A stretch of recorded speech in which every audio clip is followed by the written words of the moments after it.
Assalamualaikum warahmatullahi wabarakatuh. To open our class, reciting by basmalah together. Bismillahirrahmanirrahim. Hello everyone. How are you today? Are you fine? Yes, I hope that you will be better, and I hope you always have spirit to doing the activity. Oke, hari ini kita akan melanjutkan pembelajaran bahasa Inggris. As usually, before I continue the material, masih ingat ya kemarin kita belajar terkait teks deskriptif. Nah, untuk kali ini nanti saya akan menjelaskan terkait grammar review, yakni berkaitan dengan passive voice. Karena dalam bahasa Inggris itu ada yang namanya kalimat aktif dan kalimat pasif, di mana aktif itu bisa berdiri sendiri sedangkan pasif tidak bisa berdiri sendiri. Nah, oleh karena itu, jadi kalian harus menyimak video ini dan merangkum materi yang sangat penting kali ini. Berkaitan dengan passive voice juga ada di buku paket kalian, itu silahkan dibuka terkait bab yakni passive voice.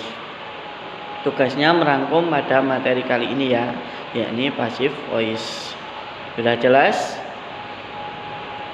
Jika sudah jelas, seperti biasanya tugas paling akhir kumpulkan nanti jam 7.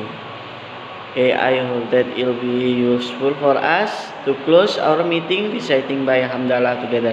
Alhamdulillahirabbil alamin. See you next time. The last I say, wassalamualaikum warahmatullahi wabarakatuh.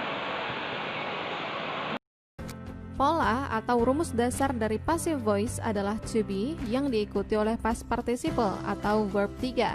Nah, to be yang digunakan adalah to be present, yaitu is, am, dan are. Oleh karena itu, polanya menjadi to be diikuti oleh verb 3.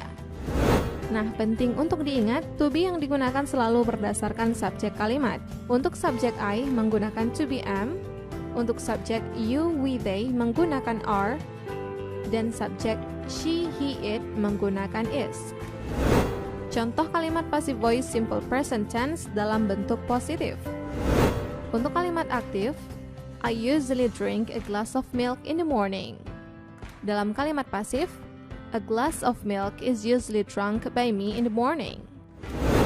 Nah, penting untuk diingat, subjek di kalimat aktif berubah menjadi objek di kalimat pasif. Kemudian, objek di kalimat aktif berubah menjadi subjek di kalimat pasif, dan to be present diikuti oleh kata kerja past participle di kalimat pasif. Contoh kedua, dalam kalimat aktif, they give me the books. Pada kalimat pasif, I am given the books by them. Yang ketiga, kalimat aktif, my mom and I often buy oranges. Pada kalimat pasif, oranges are often bought by my mom and me. Dan selanjutnya, contoh kalimat passive voice simple present tense bentuk negatif. Yang pertama, kalimat aktif, my cat does not eat fish. Kalimat pasif, fish is not eaten by my cat.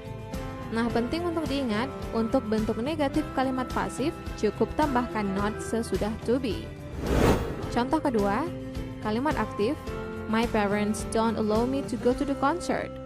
Dalam kalimat pasif, I am not allowed by my parents to go to the concert. Yang ketiga, kalimat aktif, they buy 3 boxes of wafer. Dalam kalimat pasif, 3 boxes of wafer are bought by them. Dan kemudian, contoh kalimat passive voice simple present tense bentuk pertanyaan. Yang pertama, kalimat aktif, does she paint the wall? Dalam kalimat pasif, is the wall painted? Nah, penting untuk diingat, pada kalimat pertanyaan, maka pola kalimatnya menjadi to be, diikuti oleh subjek, dan kemudian verb 3. Atau jika diketahui pelakunya, maka tambahkan objek setelah verb 3, yaitu to be, diikuti subjek, dan verb 3, dan kemudian diikuti oleh objek. Contoh kedua, dalam kalimat aktif, do they read the books? Dalam kalimat pasif, are the books read by them? Yang ketiga, kalimat aktif, do they see me?